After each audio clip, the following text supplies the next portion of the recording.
तो hello friends, आप सभी का स्वागत है हमारे यूट्यूब चैनल शिक्षाविद सौरभ में। आशा करते हैं आप मस्त होंगे और स्वस्थ होंगे। आज हमारे साथ जुड़ रहे हैं केमिस्ट्री डिपार्टमेंट के हुसैन, जो आपको बताएंगे कि इन्होंने कैसे एडमिशन्स लिया 2024 में और इन्होंने कैसे तैयारी किया है और यहाँ आकर उनको कैसा लग रहा है मीन्स इनको अच्छा लग रहा है या ख़राब लग रहा है, पछतावा हो रहा है या बढ़िया फीलिंग हो रहा है। जो भी होगा जो एक ऑनेस्टी रिव्यू होगा ये आपको लास्ट में बताएंगे। तो सबसे पहले इनको 3 पार्ट में हम बात करते हैं इस पे। पहला कि इनका इंट्रोडक्शन होगा, दूसरा इनका होगा कि इन्होंने कैसे तैयारी किया है, और थर्ड वाला जो पोर्शन होगा कि इनको यहाँ आकर कैसा लग रहा है। एक लास्ट ओवरव्यू जो होता है लास्ट में हम जानेंगे। तो सबसे पहले हम इनसे जानेंगे इंट्रोडक्शन। तो सबसे पहले आपको हमारे साथ जुड़ने के लिए बहुत बहुत धन्यवाद। Thank you for inviting me. Myself, Tasadduq Hussain. My native place is Bihar. I did my graduation from Bangalore. Currently, I am pursuing my MSc Chemistry, second semester, first year. तो आप इनसे इनका इंट्रोडक्शन जान लिए। ये बिहार से ही आते हैं और अब जानते हैं कि इन्होंने कैसे तैयारी किया है और क्या ग्रेजुएशन से ही इन्होंने तैयारी किया था या कोई कोचिंग वगैरह लिया है आफ्टर ग्रेजुएशन या कोई यूट्यूब चैनल फॉलो किया है। जो भी होगा एक ऑनेस्ट भी इनसे जानते हैं। तो चलिए प्लीज़ आप बताइए कि आपने कैसे तैयारी किया है।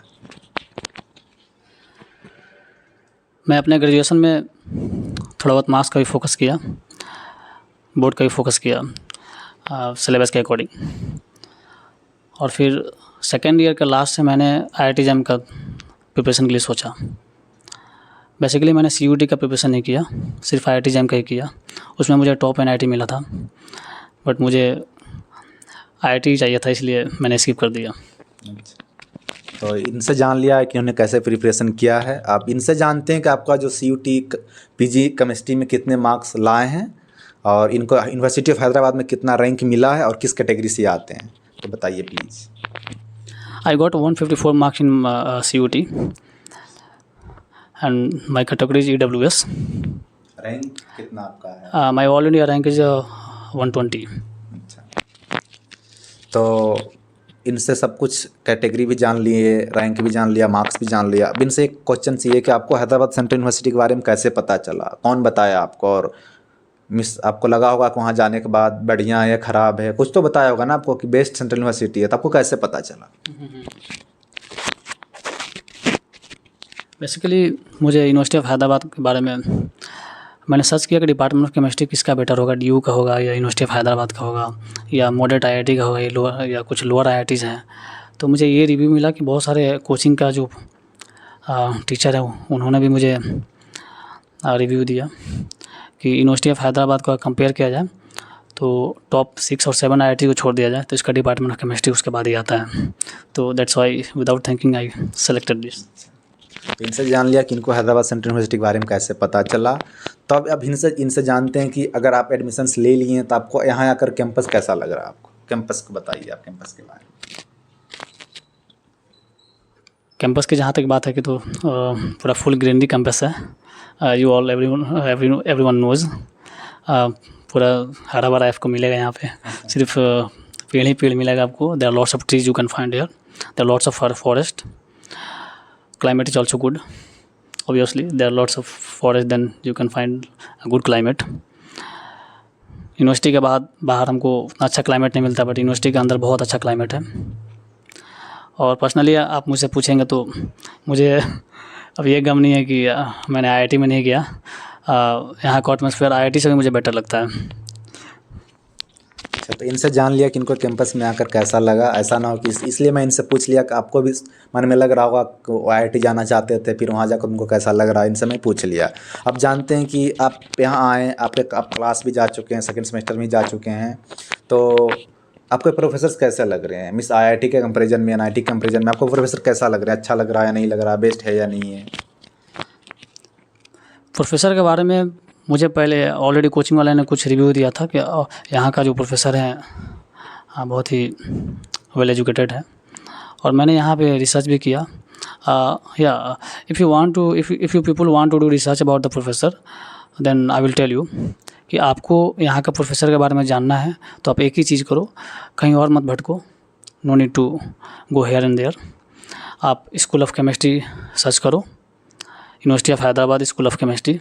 वहाँ पे एक पीपल में जाओ, फैकल्टी में जाओ और वहाँ पे almost minimum more than 30 professor you will find there, near about I think 34 faculty there. आपको एक चीज़ और पता चलेगा कि वहाँ रिसर्च करने के बाद यहाँ का जितने भी प्रोफेसर हैं सारे के सारे ऑलमोस्ट पोस्ट डॉक अब्रॉड से किए हुए हैं और PhD IISc बेंगलोर से टॉप IIT से किए हुए हैं। तो ओवरऑल मुझे बहुत सारे मैं IIT के भी प्रोफेसर को रिसर्च किया तो वहाँ से भी बेटर लगा। हाँ, तो इनका जो प्रोफेसर का रिव्यू था वो आपको बता दी हैं। ऐसा ना हो कि आप भी मन में सोच रहे होंगे कि पता नहीं वो IIT से बढ़िया यहाँ का जो डिपार्टमेंट है वो है या नहीं है, प्रोफेसर से हैं या नहीं है बढ़िया, तो इनसे जान ली। अब जानते हैं कि मेन जो कॉमन बात है कि यहाँ का मेस का जो है कि आपको मेस फैसिलिटीज़ कैसा लग रहा है, एक ओवरव्यू, एवरेज है, बेस्ट है, जो भी आपको बताना है, मेस कैसा लग रहा है, क्योंकि यहाँ का मेस गवर्नमेंट मेस है। मेस की जहाँ तक बात है तो मैं 6-7 साल से साउथ में रह रहा हूँ, बैंगलोर में ग्रेजुएशन किया था, फैमिली के साथ इधर रह रहा हूँ, तो मुझे साउथ का खाना हैबिट हो गया है। नॉर्थ वाले को थोड़ा बहुत दिक्कत होगा, ज़्यादा इशू नहीं होना चाहिए मेरे ख्याल से, क्योंकि अगर आप यहाँ रहोगे तो हैबिट हो जाना चाहिए। यहाँ एक बात है कि आपको साउथ का भी खाना मिलेगा, नॉर्थ का भी मिलेगा। आपको एक दिन में 2 टाइम राइस भी मिलता है, चपाती भी मिलता है, दाल भी 2 टाइम मिलता है, तो ओवरऑल ठीक ठाक ही है, ऑन एन एवरेज बोल सकते हैं, but not as compare to other some universities and IITs as I know. हाँ, तो इनका मेस का रिव्यू था वो जान लिए। अब हम मिस मोस्टली जिनका आपके मन में जो क्वेश्चंस बन रहे थे पढ़ाई से लेकर, कैसे तैयारी किया, इनका इंट्रोडक्शंस वगैरह और कितना मार्क्स आया, कितना रैंक आया, कैसे एडमिशन्स लिए, सब कुछ पूछ चुके हैं। अब लास्ट स्टेज में हम आ चुके हैं, तो अब हम इनसे जानते हैं कि जो शिक्षा विद सौरभ यूट्यूब चैनल है वो कहाँ तक इनको हेल्प कर पाया एडमिशन्स में। तो प्लीज़ इस पर बताएँ 1-2 मिनट।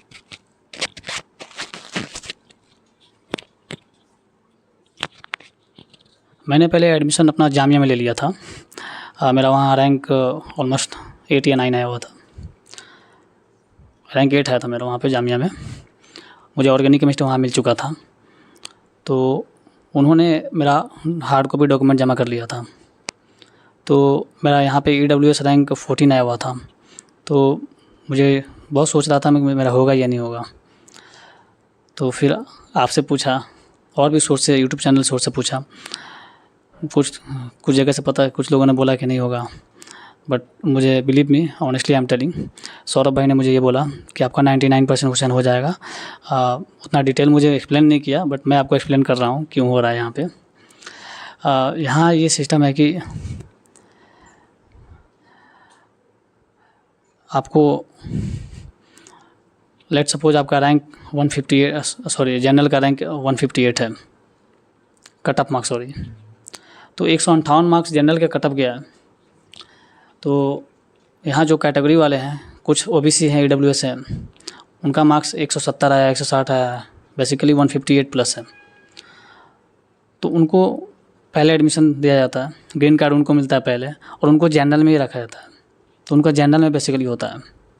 तो इस वजह से यहाँ कुछ सीट खाली हो जा रहे हैं। OBC वाले बच्चे जनरल में लिए obviously any category, SC ST OBC। और दूसरी बात यह है कि कुछ स्टूडेंट 9 से इधर नहीं आ पाते हैं, वो सोचते हैं कि बहुत दूर है, और कुछ लोगों को ये लगता है कि यहाँ खाना का रिव्यू सही उतना नहीं, ऑन एन एवरेज है। ये रियलिटी है, जो भी मैं बोल रहा हूँ आपको ऑनेस्टी बोल रहा हूँ कि खाना का यहाँ, जहाँ तक मेस का बात किया जाए तो यहाँ आपको यही एक चीज़ थोड़ा बहुत डाउन मिलेगा, जैसे कि ऑन एन एवरेज मिलेगा आपको खाना, लेकिन यहाँ का एटमॉस्फेयर, यहाँ का फैकल्टी, यहाँ का पढ़ाई, यहाँ का English communication, I think you will get more exposure here as compare to other central university. तो वही अगर आपको लेट सपोज EWS रैंक में आपका 20-25 भी रैंक आ रहा है तो आपको आ जाना चाहिए, क्योंकि मेरा कुछ दोस्त है उनका 25-30 तक भी हो गया था रैंक, जिनका 30 तक 32 तक भी शायद था, उनका भी हो गया था। तो अगर आपका 35 भी है तो आना चाहिए, 40 भी है तो आ जाना चाहिए। मार्क्स के बारे में बताना चाह रहा हूँ, अगर आपका मार्क्स लेट सपोज आपका 125 है कैटेगरी में, OBC में, फिर भी आपको आना चाहिए, नियर अबाउट 125-30 मार्क्स से आपको आना चाहिए। बिलो 120 है तो शायद मेरे ख्याल से नहीं आना चाहिए। This is the reality. हाँ, तो इनसे जान लिया ओवरव्यू। अब लास्ट क्वेश्चन से पूछना ये चाहेंगे कि जो भी बच्चे 2-3 दिन बाद एग्ज़ाम दे रहे हैं, और जो मान लेते 2-3 दिन बाद एग्ज़ाम है 27 तारीख को केमिस्ट्री का, और कोई बच्चे इस साल नहीं मतलब 2026 में एडमिशन लेंगे, तो दोनों के लिए आप कुछ बोलना चाहेंगे नए बच्चे के लिए, कुछ जो आप उनके लिए गाइडेंस हो 3 दिन बाद वाले एग्ज़ाम के लिए भी और 2026 वाले के लिए भी, तो कुछ बोलना चाहें नए बच्चे के लिए तब बता सकते हैं।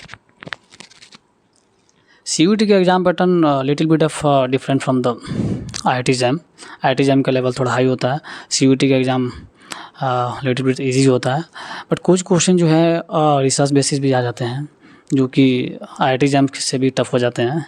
कुछ क्वेश्चन 2-4, ज़्यादा नहीं, बस 1-2 क्वेश्चन बोल सकते हैं।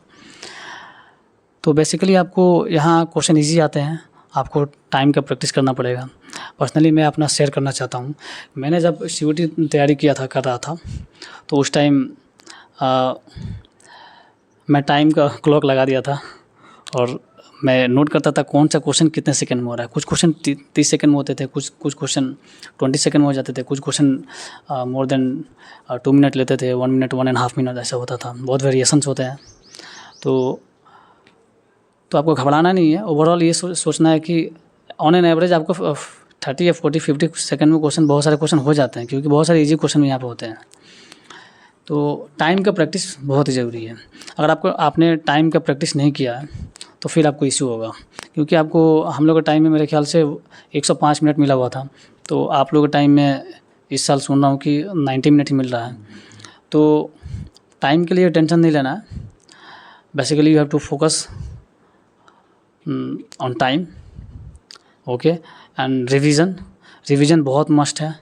विदाउट रिवीजन आपको कॉन्फिडेंट नहीं मिलेगा। अगर आपका रिवीजन अच्छा है तो टाइम डेफिनेटली आपका बचेगा। सो आपको रिवीजन करना बहुत ही ज़रूरी है। जो भी आप पहले पढ़े हुए हैं उतना ही पढ़िए, नया कुछ मत पढ़िए। अगर कोई आपको चीज़ ऐसा लगता है कि नया चीज़ आप पढ़ रहे हैं, क्लिक हो सकता है, कोचिंग वाले कुछ अभी भी बता रहे हैं, तो अगर आपका माइंड में क्लिक हो रहा है एक बार में तो आप उसको देख लीजिए। मेरा राय ये है पर्सनली। अगर नहीं हो रहा है तो उसको छोड़ दीजिए, लीव दैट। जो आप पहले पढ़े हुए हैं, जो आपको समझ में आ रहा है, जो समझ में आ रहा है टॉपिक, उसको आप फोकस कीजिए।